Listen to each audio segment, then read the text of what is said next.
name is Jarvez Hall. I'm the Executive Director of the East Metro Economic Alliance, and I want to welcome each of you to the 2019 East Metro State of Education. Let's try that one more time because we got the delayed kind of clap. That was the kind of the guilt woo and then the slow clap. And we want to be excited. We're talking about education. We're talking about our young people. We're talking about the next generation. And we have to be excited. Because if we're not excited, how can we ask the students to be excited and everyone else to be excited? We got to be excited. So let's try that one more time. My name is Jarvez Hall. I'm the Executive Director of East Metro Economic Alliance. And I would like to welcome each of you to the 2019 East Metro State of Education.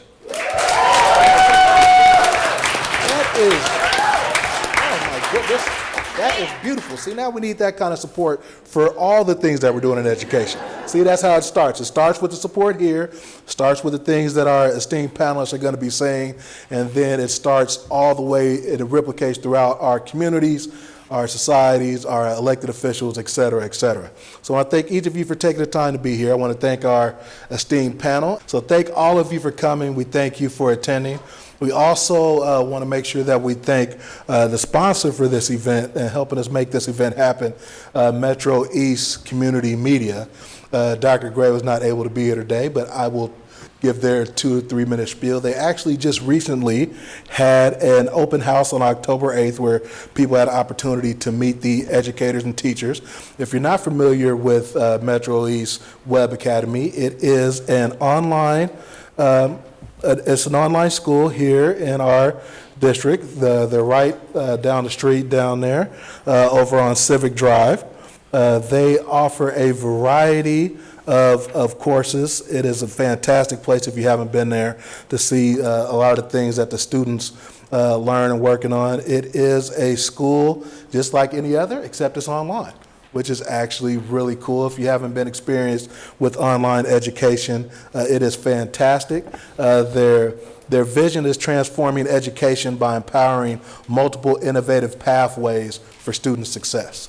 There's often times where there's some students who aren't able to succeed in a traditional education model, and they find the option of an online education to be very satisfactory and help them actually progress and move forward in their education as well as in their professional lives.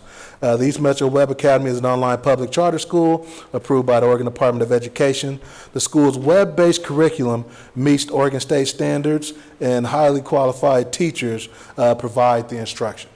So if you haven't had an opportunity, go look at their website.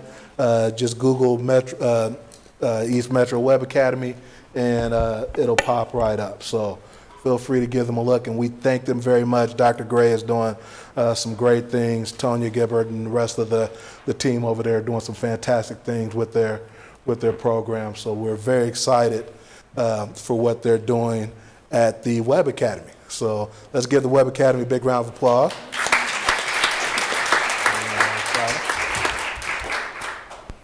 We'll give them another round of applause at the end, but let's have it be a little bit more exciting when we get to the end. Remember, everything today is about excitement because we're doing some great things for our students, kids, and I appreciate the work that each one of you all are doing, and I appreciate just you being here really shows a lot to our school district. So I'm going to sit down. We're going to pass the mic over here to our esteemed panel, and they can give a few minutes to kind of introduce themselves, and then we'll start the questioning from there. I'll start first. We have Dr. Ell McQuarters, who's representing Mount Hood Community College. He is the Vice President. What's the other half of the title? It's the Vice President of Instruction. Yes, I stopped at Vice President because he's really cool. Give him a big round of applause. I told you guys you have to be excited. We go way back to his times at PCC, so excited to have him out here in East County. He's already done some work in the East Side, representing the Southeast campus at PCC, but love having him out here representing Mount Hood Community College. So if you want to have a few minutes and introduce yourself and tell everybody know who you are. Okay, so I'm fairly new. As I started at Mount Hood 3 months ago. Came from Portland Community College. My background is kind of interesting. It's both in administration, but also I was a former molecular biologist, so I worked in the field in industry and biotechnology. became a faculty member, became a dean, and then now I'm in this role.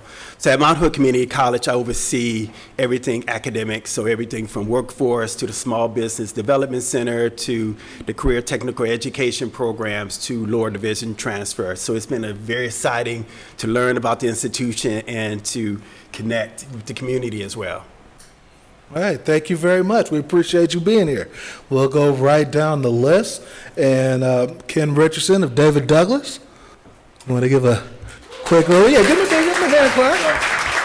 Got to have a little more excitement for David Douglas in the house. I mean, you know, we love the Scots, so let's have a little excitement for him. Well, Yeah. thank you very much, and thank you for the invite. My privilege to be here today. Again, my name is Ken Richardson, and I'm the superintendent of the David Douglas School District, which many of you might know, might not know. We're a little farther west than here, so we aren't quite right in the heart of the east, but we are East Portland, definitely. If you think about east of 205, if you think about Halsey, think about Flavel, or if you want to call it Foster, and then about 140th, we're 12 square miles. We're one high school district, 3 middle schools, 9 elementary, 14 total schools, enrollment just under 10,000, and we'll get into some specifics, I think, later with questions. But myself, I'm an educator at heart. Don't give me the mic because I might not give it back. I love engaging in conversation. I was telling Dr. Coakley right before I came here, I was with my student leadership class at the high school, engaging in them in conversations around the Student Success Act and really learning more than teaching, to be quite honest. I think that's what discourse and conversation does. Also, just a quick snapshot. I'm a husband. I have an amazing wife who is everything. She's a teacher in one of my neighboring districts. 3 children, daughters that all went through the public schools in East County in the area, and a couple of them are in college now. And again, my own background, I started as a teacher in Reynolds School District and went through school counselor, school administrator, HR, made a change, came over to David Douglas, and now I can say once a Scot, always a Scot. So thank you again for the invitation. I look forward to adding to the conversation later.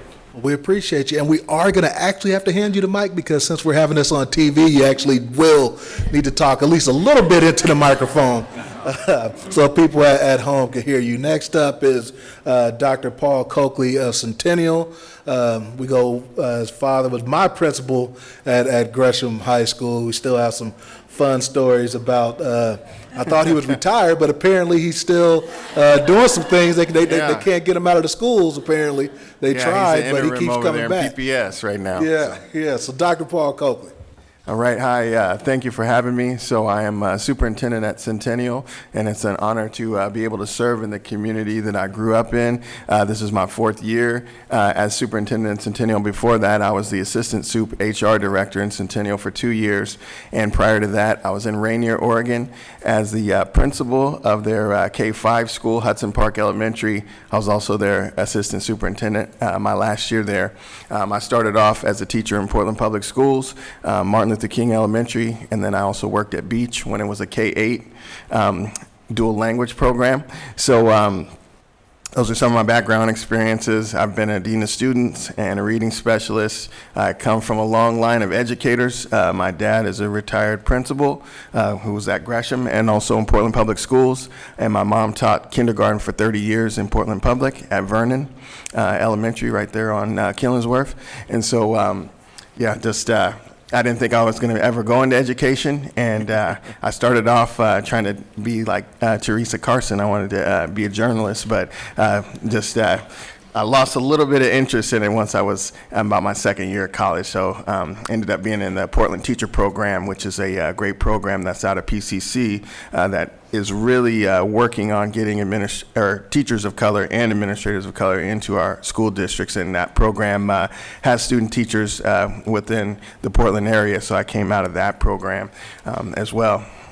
Originally, I'm from Tennessee, just real brief. I like to tell this because this is actually connected to the work that we're doing in Centennial.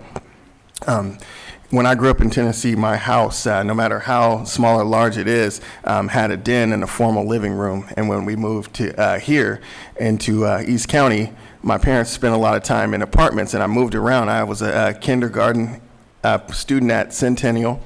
and then I was in Gresham and I was in Reynolds for a bit in my elementary years, but finally my parents settled into a house that was right in Gresham-Barlow School District.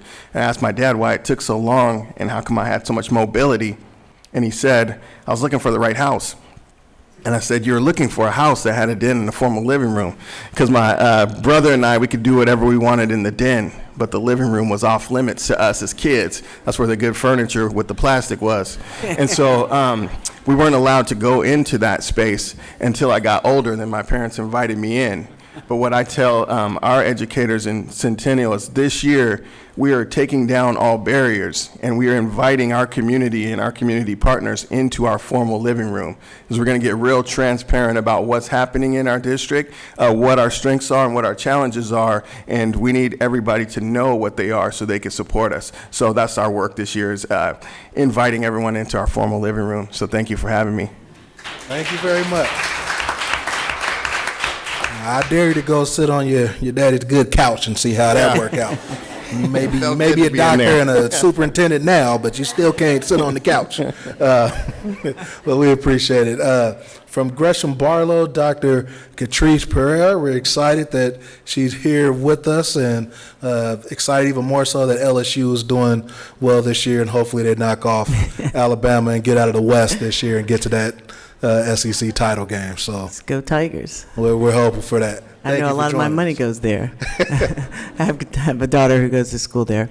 As Darvez said, thank you for that introduction, Darvez. My name is Katrise Perera, and I have the pleasure of serving the Gresham-Barlow District. I'm heading into, I guess I'm into my third year here. I grew up along the bayous in Louisiana, along the, apron tails of my grandmother, who taught me a lot of things that I think I apply today as a leader. Things like making sure I cut the fat. So when I am looking at budgets, I ensure that we are being transparent with what we have and using money appropriately through a logic model of input, output, outcome. She taught me things like being courteous and kind, and that welcoming to the living room, but in every room, especially the kitchen. She taught me things like ensuring that I sit down and have conversations about disagreements or things that I'm not sure is going to work out well. And again, a lot of those things, and there are several other values that she taught me and skills that I feel that are so important to leading this work on behalf of our students. But as I said, I was born in the bayous. I was later refined in the Old Dominion, that is Virginia, where I actually began my career as an educator a few years ago in Charlottesville, Virginia, and kind of worked my way up. I began as a substitute and moved forward as a teacher, AAP principal, and district office. When I went to district office, actually I moved to Texas, so I did a little two-step there. And now I'm here in Oregon, hopefully trying to blaze some trails to ensure that we're serving our kids. But again, I'm excited to be here. I have lots more information to share with you, but I just want to give that little introduction so you can somewhat understand where my thoughts and processes are coming from as well. And that, again, all began in my grandmother's kitchen. And yes, I can make gumbo. Etouffee, all those things. And since we do have this recorded, we will hold you to that, because you may see me buy. I'll bring the crab and everything else. We can make something happen. And so also there's some information on your tables from Gresham-Barlow as well as from Reynolds. So feel free to look at that as we're going along. And if you have any questions later, we can definitely get to those. We'll move right down the line to Reynolds. Dr. Danna Diaz, we're excited that you are here, and you are welcome to go ahead and introduce yourself to everyone. Good afternoon, everybody. My name is Danna Diaz, and I am proud to serve Reynolds School District as superintendent. I've been in my position for 15 months. I am born and raised in New York City. I started teaching when I was 7 years old, when I had invisible students in my room. And my sister and I had a fight when she stepped on them. So I've been an advocate for students for a very long time. I was raised in the projects in New York City. I am a student of poverty. I am also a student of drug and alcohol addiction. My father was a drug addict. My mother was a single mom. She made sure that I did not experience the trauma at home, so she made sure that I went to live with my grandparents in Puerto Rico. So I also have experience of living with my grandparents. Because of the different trajectory, I went back to the Bronx. So I attended about 4 different elementary schools, and then in the Bronx, I attended about 3 middle schools. And then I also went to William Howard Taft High School as a freshman, where I was truant and did not attend. Then I went back to Puerto Rico and went as a sophomore. I took classes in both English and in Spanish, and was making A's and B's because I was in a school system that represented my culture, and I had teachers that represented my culture, and that's why I was successful. I also moved to Killeen, Texas, because I had married a soldier when I was very young, and attended a high school that actually practiced racism. Because I was a Latina and because I was pregnant, they sent me to an alternative campus where I wasn't fitting in, and so I dropped out of high school. So I'm also a high school dropout.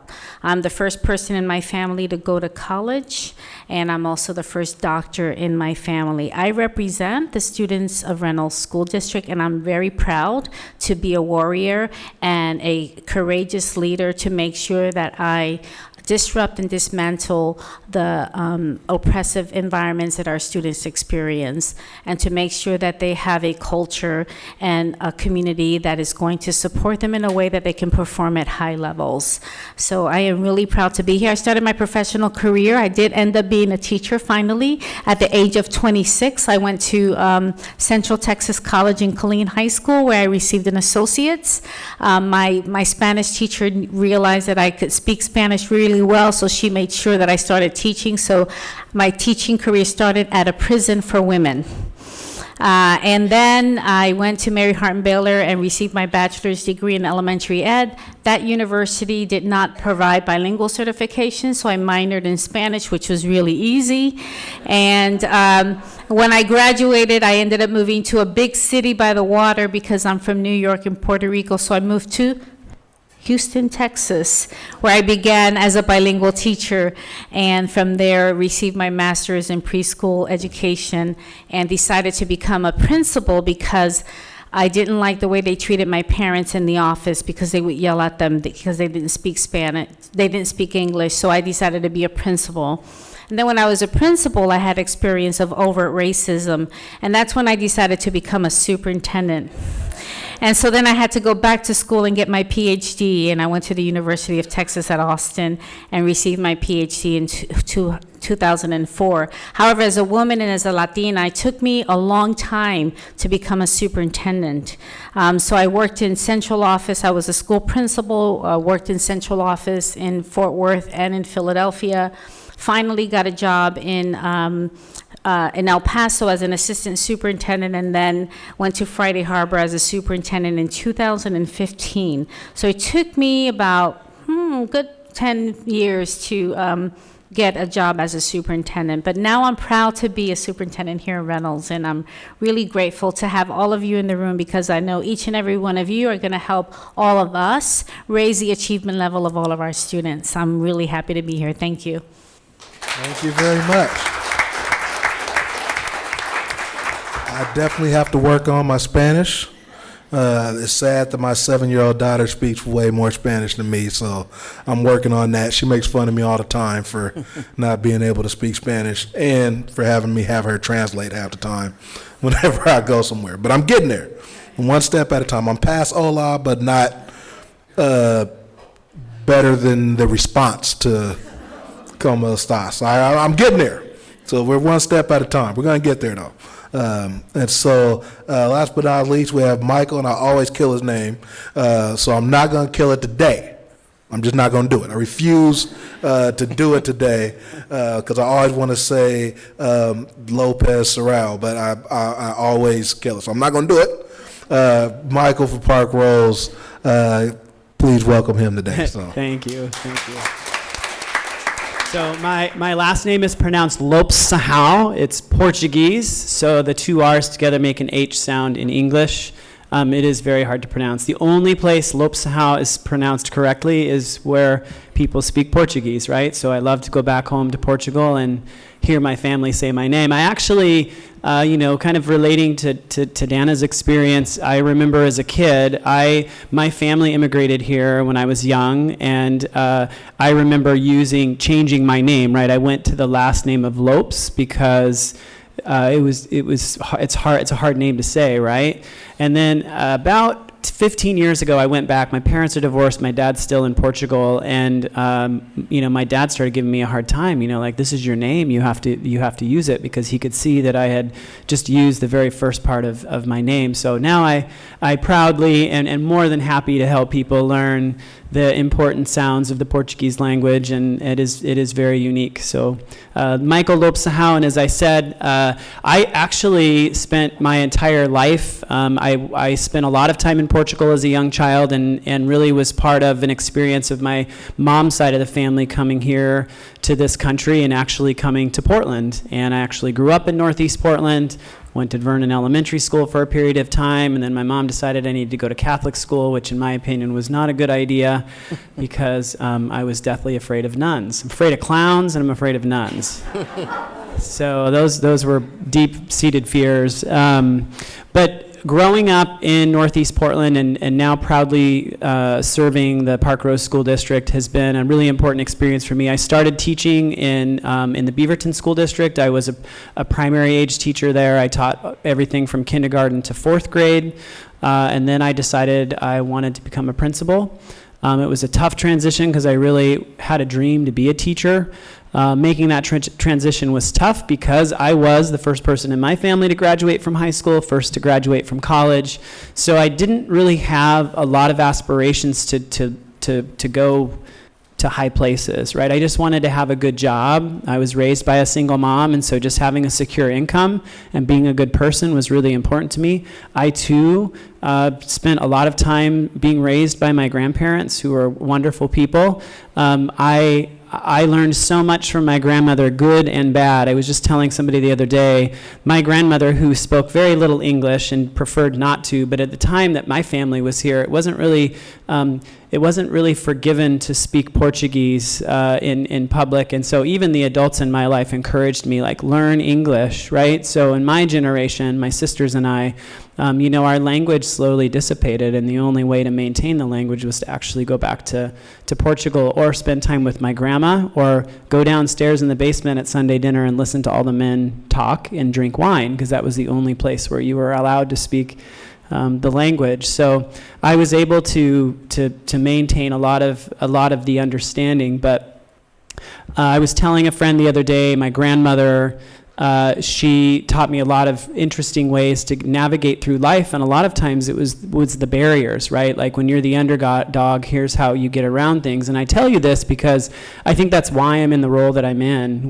I think we're all speaking to the most underrepresented parts of our community and making sure that our system changes, because I think our conversation today is about a systemic change, a systemic shift. Because I feel like that's why I'm in the role that I'm in the Parkrose School District. My grandmother used to get on the TriMet bus, and she'd never pay, and it would make me super nervous as a young kid. Like, hey, Grandma, we gotta put money in the thing up here, so that somebody doesn't come on. And my grandma would get caught all the time, but my grandma would just immediately go into a Portuguese tirade, right? And so the TriMet officer would just be like, oh, I'm so sorry, right? So I think I owe TriMet at least, $500 for all the fare that I didn't pay as a child. So I probably shouldn't be admitting that on camera. But that's just a little bit of my journey, and as along with my colleagues, I feel very, very passionate in making sure that our most underrepresented families who are not receiving the service that they need at this point in time in our educational system, that we change our system to make it work for everyone. Thank you, and you can make that check out to East Metro Economic Alliance. TriMet is a member, so we'll be sure that they get that. But I want to thank each of you for sharing your stories, because I wanted everyone to hear that, because oftentimes we look at our superintendents as their position, and their stories are what really impact the lives. And if you ever have a moment to go on the computer and look up on TED Talks, there's one called The Dangers of a Single Story. Take a look at that one, because oftentimes a lot of our students are defined by someone else telling their story. And it's really important for them to have opportunities to tell their stories. That's why I wanted Micheal to say his name, because I think names are important. A lot of students were like me, where people couldn't say my name, and it can be frustrating at times. But I really wanted each one to be able to share their stories, so you can hear those stories and see how their stories are impacting the work of each of their schools. So I know they've talked a little bit, but they're going to talk some more. And so really the question that we're going to start off with is, since that is the 2019 East Metro State of Education, make sure to hashtag us on your stuff. What is the state of education in your district? Isn't that a fantastic question? I got to pat myself on the back for that question. I think that is fantastic. It doesn't take much to come up with that one, but I still think it's fantastic. So we can, if anyone wants to start, and we can make sure everyone gets an opportunity. So I want to start. Feel free to jump right on in. Micheal here is a very good gentleman. He just looked at me and just said, go ahead. I'm like, okay. I want to tell you that this is one of the best parts about being in Oregon and being at Reynolds School District. I really want to thank our state legislatures this year. For the first time in 30 years, they've invested in education, and we really need to give them a round of applause. I've been in my position for about 15 months, and I'm going to tell you that when I arrived, it was kind of scary a little bit, because everyone was telling me about all these budget cuts. And during my listening and learning sessions, I learned that I have really wonderful, dedicated, committed staff. I have a very diverse community, and I also have community partners that really engage in our school system. But I also learned that there's opportunities for improvement within our district, making sure that I transform central office, making sure that I also make sure that our financial resources are aligned with student outcome, and really develop very good relationships. And so what I've been doing is putting those systems in place to make sure that we provide the great services to our students. So this year, what we're doing, we're embarking in a strategic planning process. Our kickoff meeting was Tuesday. We had about 35 participants. That included one of our panelists that are here from Mount Hood Community College. And we started our SWOT analysis, and we're going to complete our strategic planning process with the board approval in June. And we are going to have some community input sessions in November, the week of November 18th. And if you're interested, please write to me and call me, and you're more than welcome to come. They're going to be in different locations. We do have a community forum November the 12th for our strategic planning process, and we have another community forum for the strategic planning process in February. I have two partners here from Rosewood. They're part of the strategic planning process, and then my partner here that's part of that. So very, very excited about that. We're also getting input sessions during the strategic planning process for the Student Investment Act, which is the investment from the legislature. We're going to get about 10 million extra funds for our district that has 4 allowable expenses that we can use, and that's for class size, safety, also extended learning time, and one more that I can't read. Well-rounded education. Thank you, partners. So I know all of us are excited about that. We also are doing an Ell Program Assessment. We have English learners. About 40% of our students are English learners, and so we're going to look at what does that look like for us in the future. Once we get the evaluation, which will end in January, we're going to input that into our strategic planning process.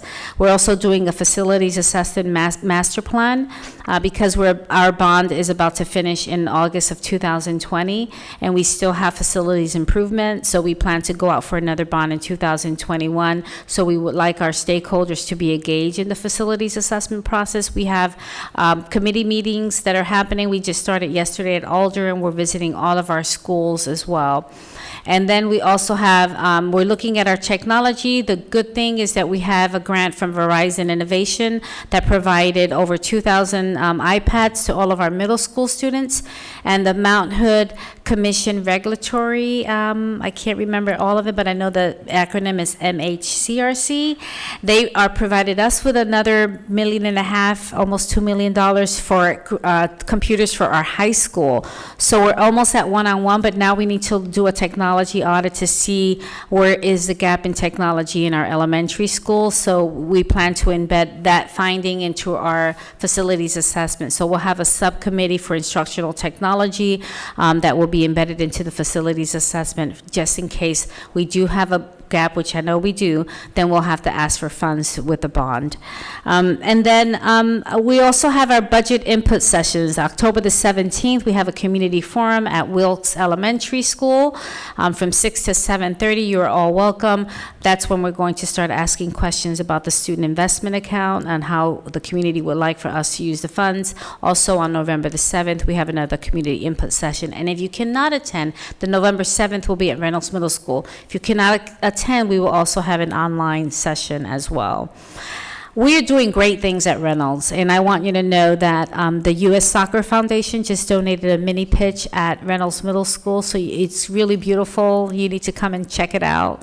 We have really good partners like Play East that's providing recreational activities for our students, and Amazon just donated $10,000 to our Reynolds Education Foundation, and our goal is to raise $100,000 for our teachers, for them they can really be innovative and creative and apply for grants through the Reynolds Education Foundation, for then our students can have really great activities in the classroom.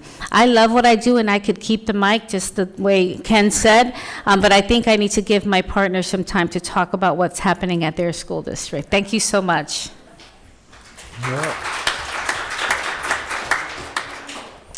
To answer the question specifically, I think the state of education is in flux. I think that there's a lot of things that need work. I think there's a lot of great work that's happening within our schools. I think our teachers are challenged, because I do believe that our system is set up in a way that was meant for students over 100 years ago. And, you know, many of you sitting in this room, the challenge for us at this investment opportunity is, how do we better connect our kids to their community and the work that's going on in the community? How can students see the people that are doing the important work, particularly our students, our most marginalized students, our Black African American students, our Latino students, to see the leadership in their community so that they're able to connect to the workplace? So whether that drives them to college or other post-secondary opportunities, I think that's where I feel like we're in flux. That's where we need the work. In Parkrose, I think instructionally there's a lot of things going on where we're trying to work with helping all of our staff become more culturally responsive to understanding that we need to meet the learner where they are, and we need to better understand who they are and their story in order to teach them effectively. And that's complicated work, because that not only is internal work that each individual staff member needs to do, but it's also looking at our system and understanding that our system was naturally created barriers for particular students, and that makes it more difficult for them to achieve. It makes it more difficult for them to simply graduate, much less than have post-secondary opportunities that are meaningful. And that includes finding jobs where they can actually be trained and intern and having support, whether it's working in a small business or whether it's working for a large corporation. So I think the opportunity that the Investment Act does bring to kind of bring us into more of a thriving culture in the state of education is making connections to our community and building partnerships. I know all of you are here because you want to help. And we get this all that we talk to our partners. Folks want to help. They want to make these connections. But how do we get our kids to go to our local community college to understand what they really want to do? How do we make those connections early on as elementary school? It's not just about connections in high school, but how do we bring, if we really want science and mathematics to be flourishing in our community, and we want it to be part of our economic boom, we need to plant those seeds early on. And so to me, kindergarten through 12th grade, part of our strategic planning is how do we provide those opportunities throughout a child's career as a student? Because ultimately we know kids love science, for instance, right? You get young kids in a room and you start talking about leaves or animals, or you start talking about chemistry, they're really excited. But by the time they get to high school, for many of them, it's a chore, and they don't necessarily see the relevant connections to the world. So when I talk about responsiveness, it's how do we help our kids connect to the meaningful work that can happen to make our world a better place? So I think the Flux has an opportunity to help our kids and our system thrive by building these partnerships. And when our kids are getting more opportunities to see what's out there and connecting that to the curriculum they're learning in their classrooms, I think we'll be in a better place. But there's a lot of heavy lifting to do. This investment is unprecedented, and it's really, really exciting. But as Danna said, we've been cutting budgets for a really long time. So this isn't about replacing things we've lost. This is about thinking differently about how we invest our dollars in those who have been most marginalized in our system, so that we can lift everyone up, so that they have opportunities to hopefully stay here, right? This is a beautiful place. Why would you want to leave? But I think a lot of our kids don't, unless they have to stay for economic reasons, a lot of them don't stay because the opportunities are elsewhere. Thank you, Michael. I think I'll go next. We'll just go right down the line here. From my perspective, I would say I would agree a lot with what my colleagues have shared about the state of education. And I know theirs was in respect to their individual districts. But I do want to give an overview of, since I've been from coast to coast, literally, in the education arena, I would say that education truly is at a crossroads. And we have to decide what we're going to do next. The old way of doing things, the way you and I learned, basically just how this is set up, I like to call these cemetery rows here. You're just sitting in a rows looking, as opposed to being able to collaborate in those type of things, real world setups in classrooms. We have to decide what we want to help our students be prepared for. And that is not a specific job or career, if you will, or a track even, but I think it's important that we have to ensure that we prepare kids for anything they want to pursue. And that's not something specific, and that's a very hard thing, and that's why I say the crossroads, simply because of the fact that whichever way we go will determine what's going to happen here locally, and I know you're particularly interested in that, with economic development. I think this is more than about just test scores and just about math, science, etc. We have to decide as a society, do we want our kids to pass a state standardized test on math or English or whatever content, or do we want them to think like a scientist or think like a mathematician? You know, those type of things, or like a historian. Just to pass that test, that's not the end all, the end all. I'm going to ask you, as I asked a community group the other day, think about what you do every day. However many days your contract is, how many days you work. And someone comes in one day for an hour and gives you an assessment on some part of your job. And depends on how you do on that, labels you for the remainder of the year in your position. I don't think there's a person in here that would be acceptable to that. But yet, we do it to our students, we do it to our teachers, we do it to our schools, we do it to our districts, and really where it hurts is in the community itself. Because when you start seeing those labels about a school failing, etc., I can tell you that that's not the case inside of that classroom. What about the other 169 days? No one accounts for those, and no one wants to know that. They only want to know how the kid did on the test. Well, you should know that test is only a 70. And there's no one in here that would be accepting to someone just making a 70 and cheering them on because they passed it. Big hooey, right? You want to ensure that kids know things that they can learn. I tell my teachers, if your students can Google information, don't teach it. Guide them, provide the platform and the opportunities for them to learn those things. Googling, kids come to us with information at their fingertips, and yet we ask them to crack a book. And that's actually also not a good use of taxpayer dollars either, because before becoming a superintendent here, I worked in the publishing world, in the corporate with McGraw-Hill. The average textbook is $60 per book, right? 4 contents. You do the math on that. Online digital learning, updated constantly, average cost about somewhere between 10 and 15, if not free. Free 99 is a real good price. And I can outfit a kid with all 4 content areas for that price, right? So as Danna highlighted about that one-to-one piece, that's the new gap creator, folks. That's the new gap creator in the state of education. Those who have access to information and those who do not. And we are cutting our kids short because we want them to have an education like we had. Unacceptable. They're not living in our world. They're not progressing. Economic development. Again, this is about building the economy. This is not about whether they can pass the test or not. And so in Gresham-Barlow, what we've done is I spent my first year listening and learning to the community as what they want. No one told me they wanted their student to pass the test. Not one person. Not one. They all talked to me about ensuring that their student can be a good communicator, a good collaborator, problem solving, critical thinking, and so on and so forth, all the skills that we use in our jobs. They want their students to have that as well. And that's what we intend to do in Gresham-Barlow. We're working towards our strategic planning, and I'm so thankful to the community for 2 things: for the bond that we have, $300 million, that we're updating our facilities so we can provide that 21st century education. And I'm also thankful for the Student Success Act. And as my colleague highlighted, it's not to replace what we've had. It truly is to grow in a different way.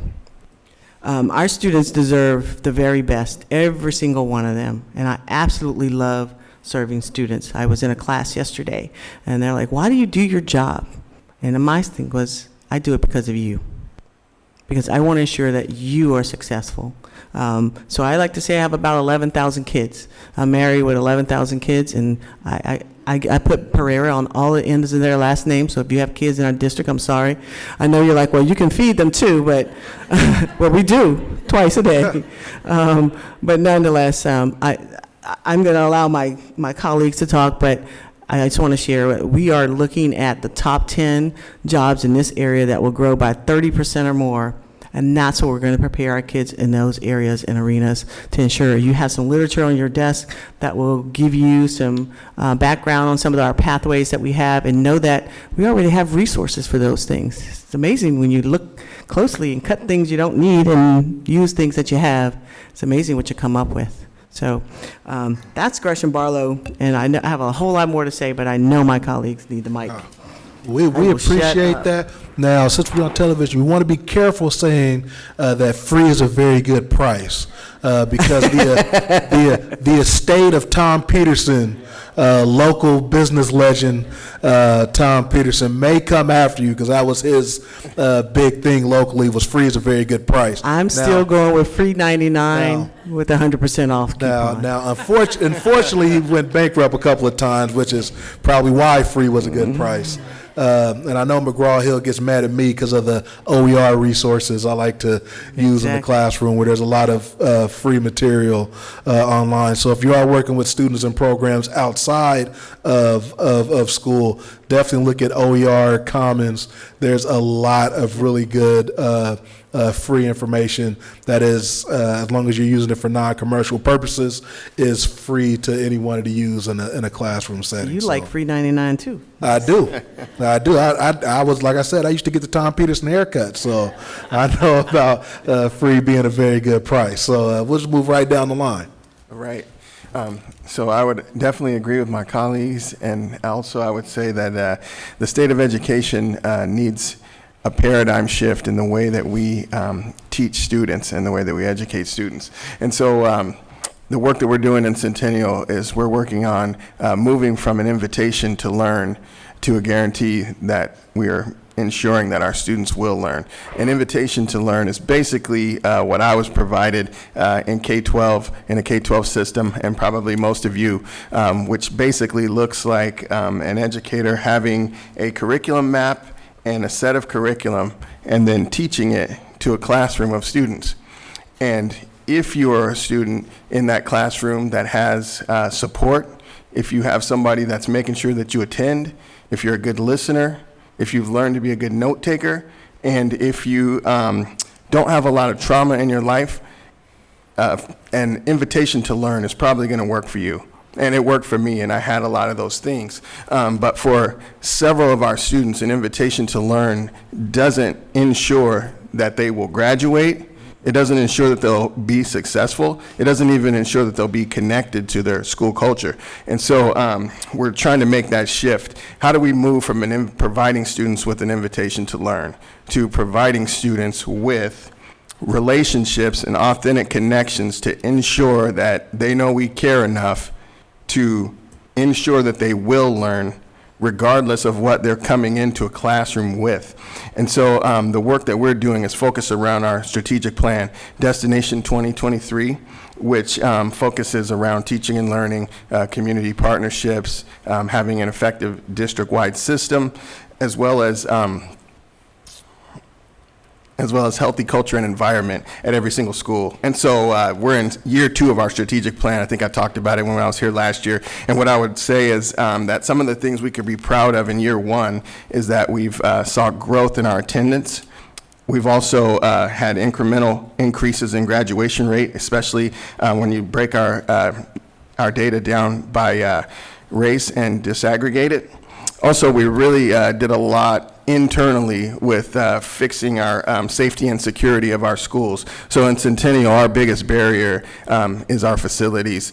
We haven't passed a bond in over 15 years, and so we sit in a pocket where our tax base does not have a lot of businesses. And so any money that we ask for is on the backs of our parents. And so when we went for a bond in 2016, there was a 43% yes vote. And what we heard from our community is, yes, we love the schools and we love the work you're doing. We just can't afford the tax increase. We have a lot of retirees.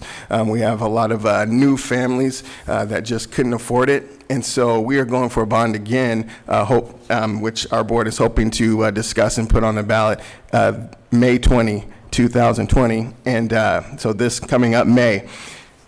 And the thing is we spent a year of planning last year with community partners, parents, staff members, and we toured every single one of our schools, and there's a major equity issue.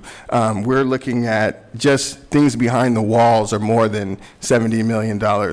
Replacements of boilers. We're looking at HVAC systems, new roofs, floors, leaky plumbing, those type of things that just haven't been addressed regardless of how much time our custodial staff puts into those things.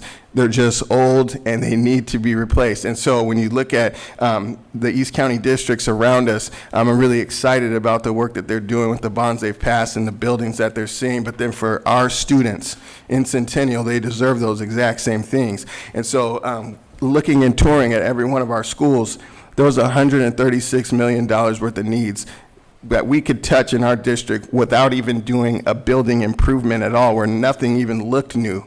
But we can't do that. And also, we're going to try to go as flat as possible because the bond that we currently have drops off in May 20. And so we're just going to try to ask for a renewal, and we're going to try to do as much as we can with the dollars that we receive to make sure that our students at least have their basic needs met. And then if we can get past that, we're also doing that. So right now on our district website, we have a survey for our facilities so people can take a look and see like what level of support do you feel that you would support for a bond in Centennial. And especially if you are a resident in Centennial, please go on our website front page and take the survey.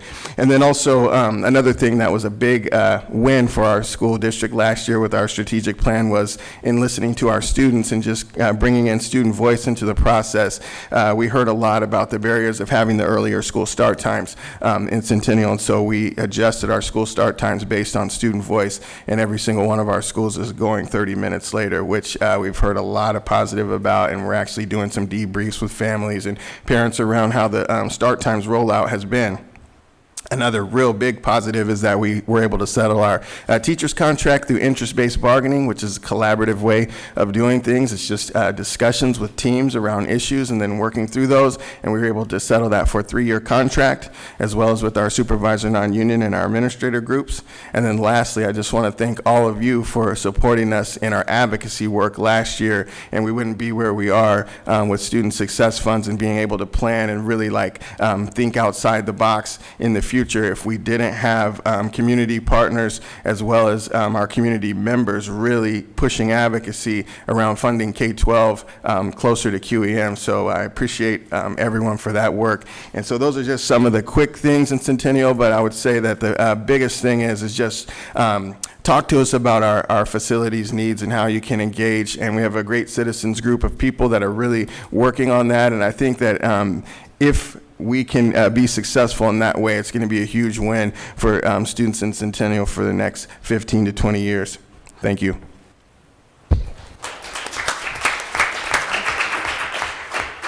So I don't know.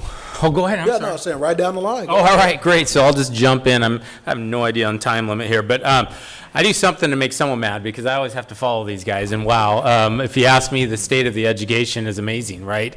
And I'll reframe that a different way. Is I believe unlimited potential. We can talk about all the barriers. We can talk about different things that we need to change. No ifs, ands, or buts. But I'm just going to start with one contextual kind of grounding here. Come into a high school. Come to a pep assembly. Come to a football game. Come to a leadership class. Come to a math class. Come to wherever it is. Engage with those students. Unlimited potential. And the state of education is great. The key is we have to look at things differently, do things differently, have a sense of urgency, and listen to the kids. I also heard student voice and the reality of how important that is.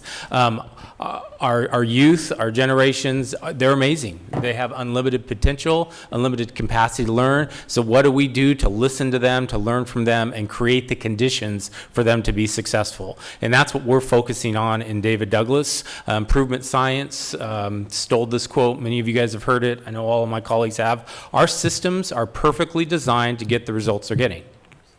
We're getting the results that we're designed to get. If we want different results, we need to change that. And where does that change come? And being intentional about that. And so we can focus on half empty or half full. And, I could talk about bond issues. I could talk about strategic plan. I could talk about a lot of needs. But I want to focus on an area that we're really looking at is backing up, backing away from No Child Left Behind, backing away from the test I heard earlier, and talking about joy. Talking about caring for our kids, talking about hope, because the reality, that's what makes a difference. That's what turns the dial. Do not get me wrong. High achievement, growth, giving our students every opportunity to succeed is the number one priority, but you can do that by getting in rows and taking tests, or you can do that by being creative, caring for kids, loving kids, supporting kids, making sure everyone that walks into our district and our buildings feels welcome, safe, supported, and challenged, and truly has an identity in our school. And if we ground who we are in that work, the results will take care of themselves. So we often talk about graduation rate and thinking about graduation rate, and we're taking it a step. Rather than talking about graduation, great. The context of that is not getting a kid out or getting a young kid out, right? The context of that is preparing them for opportunity in the next step. So the reality is our graduation rate, we shouldn't even be measuring then. We should be looking at 5 years out, 10 years out, looking at the health of our community. That tells us how good of a job we've done, right? It's not about how we got them out. It's about how did we prepare them for opportunity in the future? How did we listen to their needs and truly prepare them to be successful, to be happy? We talk about thinking about going through No Child Left Behind era education, where literally schools are stressed. The capacity doesn't feel well. Teachers are stressed, trying to do the best they can for kids, but they're focused in on the wrong thing. And ultimately that stress trickles down to families, to kids.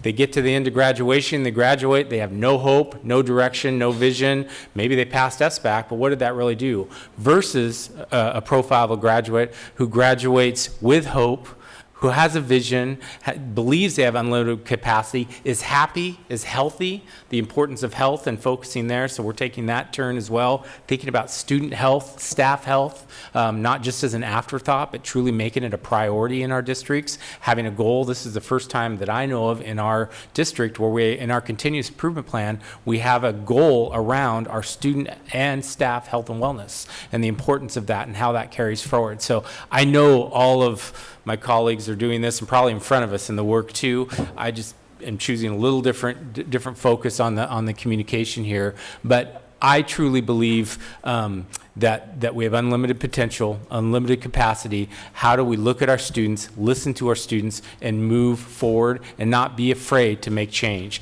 not be afraid to make difficult decisions? Because what was shared earlier is our schools look a lot the same. It's scary how much they look the same from we were in it, and there's a need for change. So with that said, I'm guessing times, unless I can't keep You're at going. about time. Okay, so yeah, I think ultimately I am so excited about the work in David Douglas. I'm excited about the community, and I guess I'll throw out one ask. And the one ask is for everyone in this room, and it's been sometimes people identified as low-hanging fruit, but the reality of the power of a smile, the power of connecting with a kid, saying hi, how are you doing, it goes a long ways. And if everyone in this building made it a priority when they're in a Target, when they're in a community, when they're going to a soccer game, just taking an interest in a student, I truly think the power to make a difference in our community would outweigh a lot. So, and I know it sounds simple, but we used an analogy the other day. We were talking, we are more connected we've ever been as a society, right? All of our social media. I personally believe, and I might be wrong, that we're more disconnected than we've ever been as a society. So the reality is caring for kids, getting to know kids, starting with relationships is the direction we're going as a district, and we're very excited about that work. Yeah, thank you. And if you guys want to read more about connectivity stuff, there's a book by Parker Palmer, The Hidden Wholeness. Feel free to take a look and read that one. And some interesting things about us with the more electronics we have, the less connected we are in many cases. So, Dr. Al, take us home with this particular one. And we still have some more questions, so don't think this is the last time you're going to hear from them talking. But Okay, so in terms of the state of education, in terms of higher ed, I kind of start nationally and then kind of talk about local. So I went to a conference called the Real Conference a few weeks ago. It was hosted in Houston, Texas, and it invited a number of higher ed leaders from community colleges from 4 years, and the topic was really eye-opening. It had similar things that were experiences in K-12 in terms of how do you address homelessness, how do you address food insecurity. So yes, college students there are college students who are homeless. There are college students who are food insecure. There are college students who have real traumatic experiences, and it all affect learning. So that was really important. So I see that as a big movement in higher education in terms of how do you create a culture of care? How do you have emergency aid programs? How do you actually have food scholarships? How do you have student-run shelters? How do you have shelters, food banks on campus? All of those things are things that now are challenging higher ed to address. The second piece that's kind of interesting is a research that I read. It was on racial battle fatigue. So racial battle fatigue looks at microaggressions in unique spaces. And I looked at studies in terms of 4 years in community colleges in Oregon and California, in Washington, and it showed that our students are experiencing microaggressions in the classroom. And I looked at Latinx students, I looked at African American students, I looked at environments that look like them, environments that don't look like them, and in all of those environments, there's some level of racial battle fatigue that occurs in every field, but it's specifically in STEM education. So my background being STEM is kind of the reason why I wanted to look through that lens. One of the things that Mount Hood is doing is addressing that. If you look at the region in terms of job opportunities in STEM, by 2022, there should be over about 20,000 jobs in STEM at different levels. So one of the things we're looking at is a program called Mesa, Math, Engineering, Science Achievement Program. This is very unique. It's copied out of the California system, started in California State University, then trickled down to the K-12, then trickled to the community colleges. And it creates this unique pathway to how do you create wrap-around services for students? How do you make sure that the student in elementary school is getting informed about career opportunities, and then they have opportunity to get their associate degree or their bachelor's degree, their master's degree, and their PhD, and then find employment. So I'm really looking at Mount Hood Community Colleges, how do you connect with industry? How do we connect with our K-12 partners? Our current programs are currently in 9 schools, our Mesa program. All 5 school districts here have a Mesa program that's rolling out this particular year. So I'm really looking at how do we make these bridges to connect so that students can be successful. Another aspect of what we're looking at in terms of Mount Hood Community College, we've set 4 goals that are kind of our 5 goals over the next 5 years. The first one is improving student success. So we're looking at things in terms of retention and completion, advancing diversity, equity, inclusion. So we're looking at how to increase access to underrepresented students, how to decrease the opportunity gap for students. Number 3, strengthening community engagement. How do you increase our community satisfaction? And then 4, increasing excellence in our operations. So looking internally in terms of how our employee satisfaction looks, but how do we fund things more effectively, and how do we assess our programs as well? So I think that's one of the things I want to kind of really bring here, is really realizing that we're more alike than different, and that we have to make sure that we're continue to partner to create pathways and learn from each other. Thank you. So now we're going to move into more the lightning round.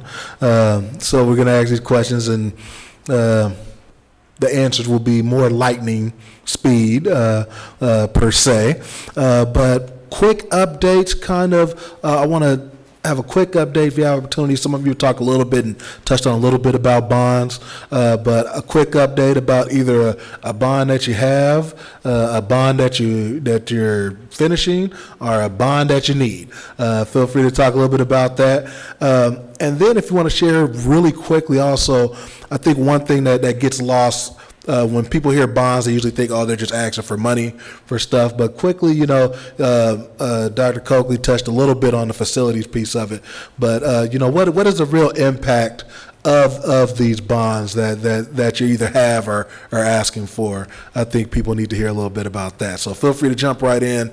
Lightning round. We'll go fast on them. I think I'll field that first, since we more recently, I think, had the most recent bond here in this area.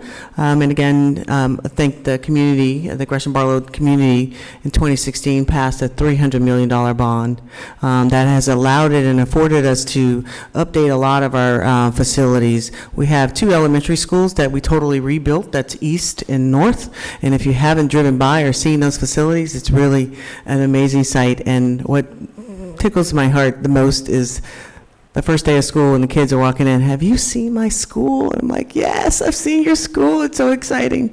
But also the two of our larger comprehensives, because we actually have 3 high schools. Our larger comprehensive, San Barlow and Gresham High School, are about 80 to 90% rebuilds. We're in phase 1 and 2. We're in phase 2 at Gresham High School of wrapping that up. If you've seen the classroom tower, that has 53 classrooms in it. By the way, they have an open house tonight from 4 to 6 if you're interested. So that will happen at Gresham. They're now building in the administration and some additional classrooms in the center that will have a courtyard. That will also house the original gates of the school, the iron gates. And then last but not least will be that phase 3 of the gym. All this is to be done by by the spring of 21, right? Everything is to be done at Gresham High School. At Barlow, we have a brand new facility. That school's been open 50 years. First time they're able to play home games for an full season. That is amazing to me, coming from Texas, where football was second and everything else was first. Family was first, but nonetheless, Barlow also has a new rebuild of the facilities. Right now, they're in phase 2. the football field and some other athletic facilities. The gym was all phase one. Administration building, additional classrooms, and also the courtyard, if you're familiar with the old Barlow, that's also being rebuilt. That will be basically a garden-style open campus for students to go out and to get some fresh air. I don't know how frequent that would be in Oregon. There's a lot of rain here. I'm adjusting. Nonetheless, those are the A little two. bit of rain. We've had safety updates in every single one of our schools. Every single classroom now has new knobs on the doors for safety reasons. If you think that's not that big of a deal, it really is in the cases of emergency. Our teachers do not have to go outside their door to lock it. They can actually lock it from the inside of their classroom, which is a real big improvement in that arena. All of our elementary schools have had, not all, but most will be by the end. They all have new playgrounds as well, new playgrounds, so which was, they probably had things there from the 70s when I was in elementary school, because I recognized some of the equipment, like the tetherball. I didn't know those things existed anymore, but they did apparently. Now they don't on any of our campuses, as well as Hollydale, Hall. They both have extensions. They have added to an annex building that has 6 new classrooms that will open after winter break. And we're in the design phase of all of our middle schools. And our K-8 actually also is moved back into one of their original buildings in Damascus, where they now have a proper facility for elementary and middle, because we've added on to that. And so again, that is all in appreciation and thankfulness to our community. But what the impact that it's making on our community, I can tell you some unintended impactful things, is that 53% of our contractors are local. Now, that may not sound like a whole lot either, but guess what? That dollar stays right here. And our board gave us that charge at the beginning and ensured that we were doing that along the way, which was very easy to do, quite frankly. And I know that downtown Gresham has benefited greatly, because around lunchtime, not only are our students going downtown to eat, but so are many other workers. So I know those restaurants are benefiting greatly in that regard. But the overall piece of the benefit is that our students have 21st century classrooms to learn in. They now can not have to sit in cemetery rows individually. They can actually put their desks together and collaborate, and we have new furniture in all of our schools as well that allows for that. That's easily, that the desk or the tables are on wheels and they can move them very easily, which is conducive to allowing kids to get together and collaborate on things like we all do in the workforce. No one sits at their desk and just do their work by themselves. We all collaborate to do things, just like today. So bond, always a positive thing, and I'm going to put a plug for my colleague here. Leaky roofs, if you think that doesn't interrupt instruction, it does. Not only does it interrupt instruction, but it creates unhealthy environments.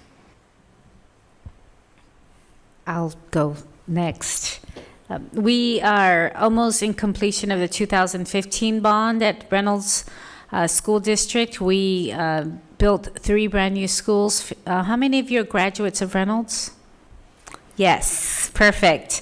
So Troutdale Elementary School, Fairview Elementary School, and Wilkes Elementary School are brand new schools. And I'm going to tell you, when we had the grand opening, I remember hearing one of the students tell her friend, I'm going to a school and it looks like a rich people's school. And so it was so nice for the student to really feel so proud that she was going to a rich people's school. And then we also renovated the high school, and we have a new culinary area, and our child development area has been remodeled. So please come and visit our campuses, because they look really beautiful. We also have safety vestibules. I can't pronounce it. I'm an English learner, so it's an English word that I can't pronounce. Vestibule, I got it right? Okay. At all of the elementary schools and all of the middle schools, and we're excited about that. We're also doing the locks that you talked about at our schools. We're also looking at our playground. So yesterday at our board work session, the board gave consensus for an action item to look at some safety items from the bond money to make sure that we work on that for 2000 before it expires in August of 2020. So we're very excited. We want to thank all of our stakeholders for saying yes to the bond, and we also look forward to our stakeholders being engaged in the conversation for the future, because we do have to make sure that we continue to work on our schools. We still have Glenfair Elementary School that needs a renewal, and so we want to make sure that we do that for our schools and making sure that we take care of our students and that they do have a 21st century learning environment. I forgot to add that our bond, actually, we're on time with everything and under budget, so.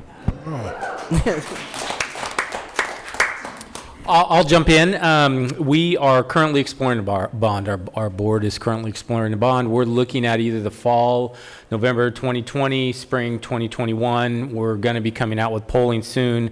What we do know the needs there. Just simply from deferred maintenance, there's a number of needs. And then if you think about investments in schools, 4 years ago we went through the process of a facilities use plan, and during that process the communication had to do with our growth, our infill, how our school district will change. So we have been investing in property. The board's been very forward thinking. We've been investing in property. So the next step is, how do we build on that property? What does that look like?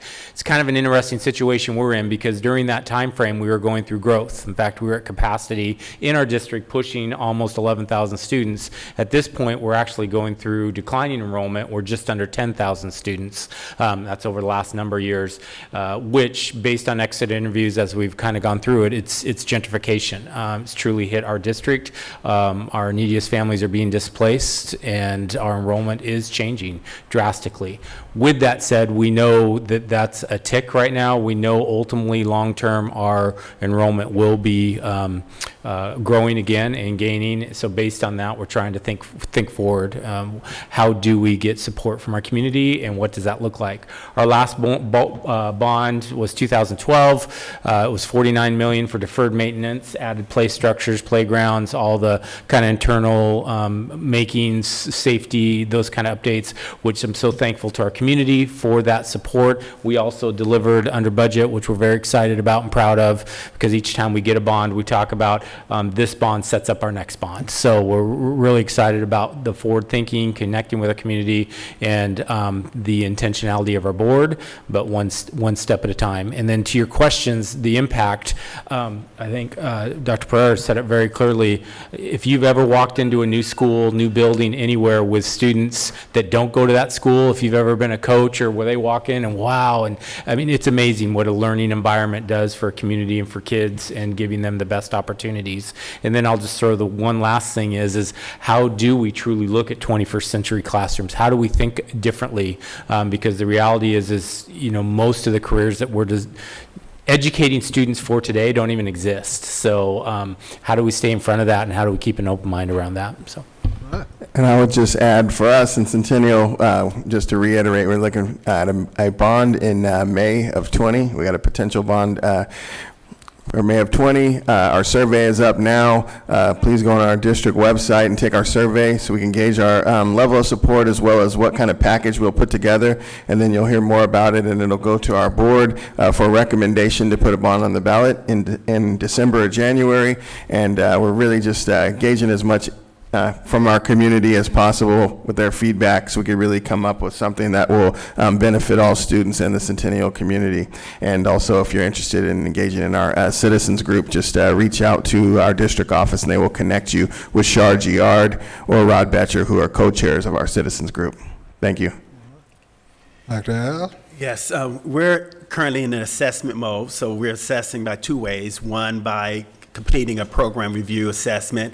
So we're looking at all of our programs throughout the college and asking the question of student success rate. We're looking at retention. We're also looking at mobility for students, and our students finding jobs that are livable wage for their families. The second part of this assessment that's taking place is a community perception study. So we're trying to better understand how the community sees the college, how we feel that we're fulfilling the mission, and making sure that we're meeting the educational needs. So the results of the study will help determine the work that we need to do for a successful bond measure in the future. All right.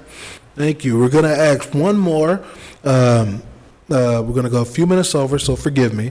But one question is, we have some elected officials represented here, Representative Carla Peluso's office and Representative Chris Gorsuch's office. As they prepare for the short session in 2020, what may be one thing that you want our elected officials to have in mind as they go into this next legislative session? I believe that for our district, our students would love to use public transportation, the TriMet, for free. Yes. So I would love for our state representatives to really lobby and do some kind of funding for us, for then our students can have access and be able to come to school, because our 25% of the students at Reynolds School District are absent. And we do have our school buses, but however, our students, we have to, like Michael said earlier, we have an archaic system, so we have school times that are sometimes early, and I'm trying to work with my team on how do we change that, but right now I can't change everything, right?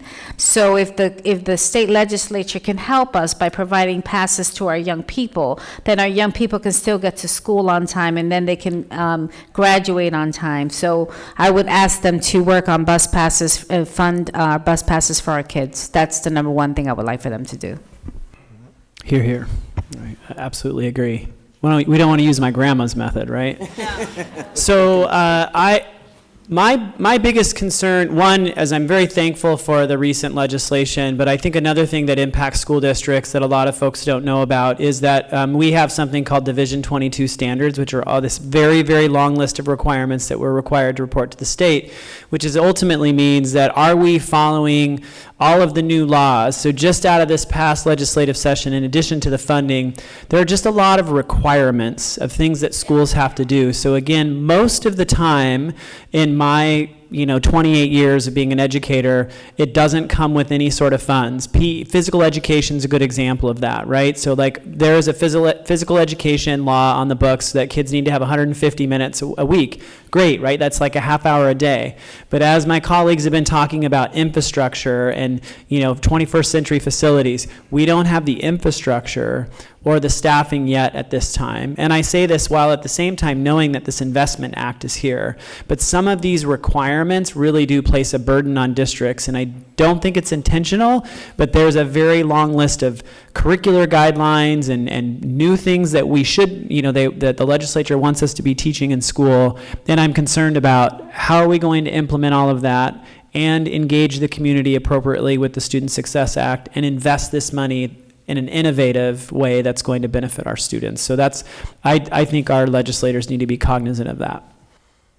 I agree with the Division 22 piece. As, of course, being new, somewhat still new to the state, and looking at that list, that was a little overwhelming for myself, not meaning that I didn't have accountability measures where I've been, but that is a lot. But I can say the accountability measures that I've been used to in states came with funding to help support, to ensure that you were going to make good on that. So Division 22 is definitely something that's always in the forefront of my mind. Especially, again, still being new.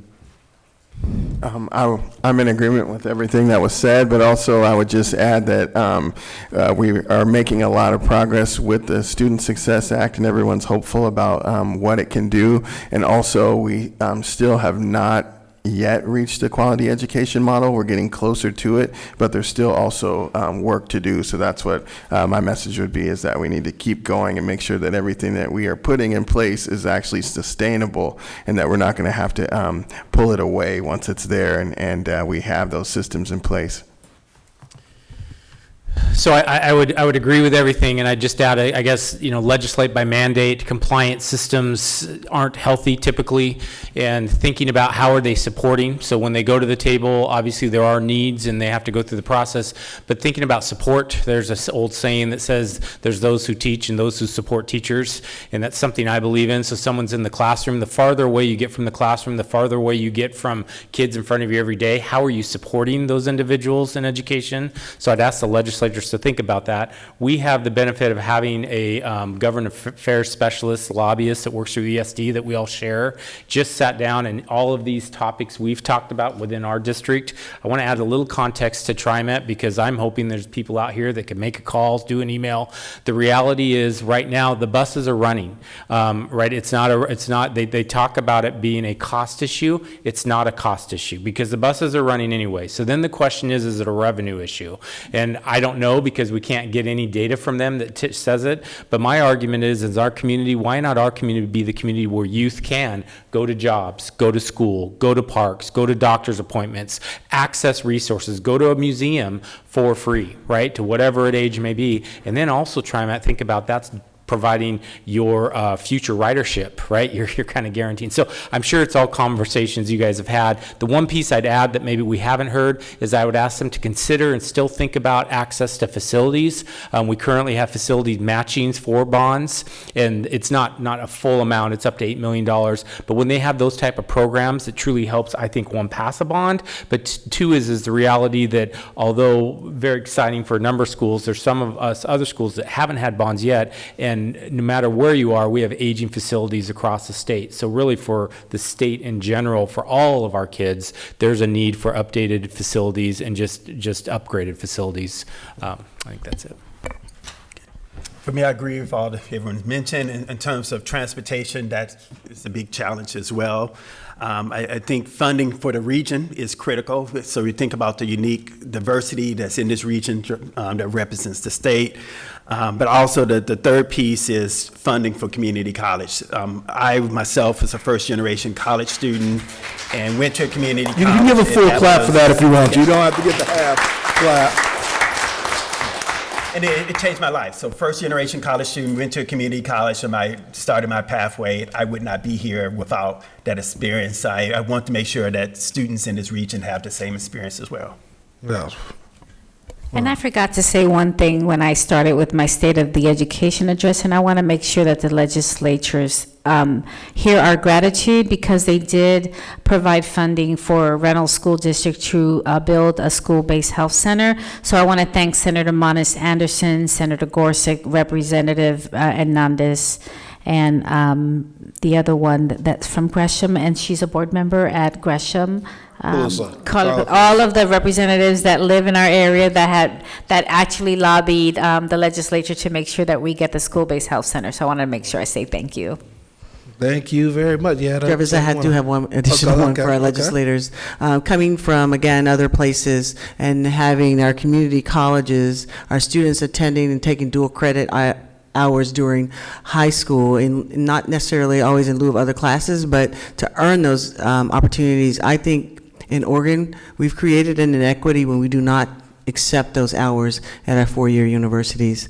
And some of our universities do a good job of it. Some of them accept them, but they accept them as extra credit. And that, I think, again, creates an inequity, as you talked about, Al, about being a first gen and being able to go to a community college. I'm pretty sure all of your hours transferred. They transferred, and so you're not paying for a class over and over and over again. Our taxpayer dollars are helping us do that with our students in community college. Why then are we asking them to do that one more time?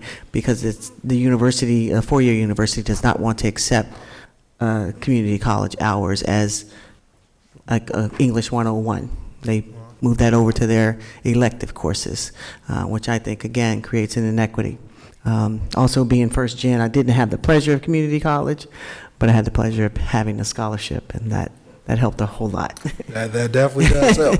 I have one more quick, just real quick. Okay, and then I'm done. All right, so because I forgot to mention this, but if our bond does pass in Centennial, we are #1 on the list for state match. So if it passes, we get a state match of $7.5 million. Well, you can clap on that one too, feel free. We like matching funds. There's nothing wrong with what we call OPM, other people's money. So let's go ahead and get that matching from other folks. Let's go ahead and give our panelists a big round of applause. Now, I know you think that the state of education is the only time you can see them, but it's not.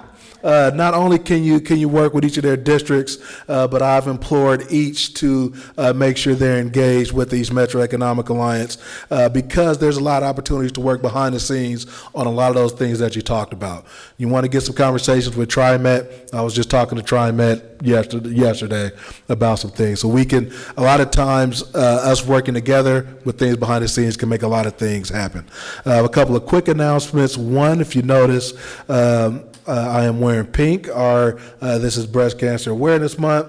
Our friends at Legacy Mount Hood want to remind everyone to get tested, support people to get tested, help support people, and let's support breast cancer awareness. Last month we didn't have a meeting, but last month you would have saw me wearing red for Sickle Cell Anemia Month. If you don't know much about sickle cell anemia, feel free to check that out online. Donate to Sickle Cell Anemia Foundation of Oregon and other organizations. Kaiser does a lot of work with sickle cell anemia, so feel free to donate to Kaiser. You can see Ruth, she'll take your money right now. So if you have some, she'll give it to you. It's also, I wanted to make this announcement while we have our superintendents here. We've been doing a lot of work on entrepreneurship. This past summer, we had our first Startup East Metro event where we had a pitch fest for people to present their opportunities for business ideas. We have now extended this to the youth.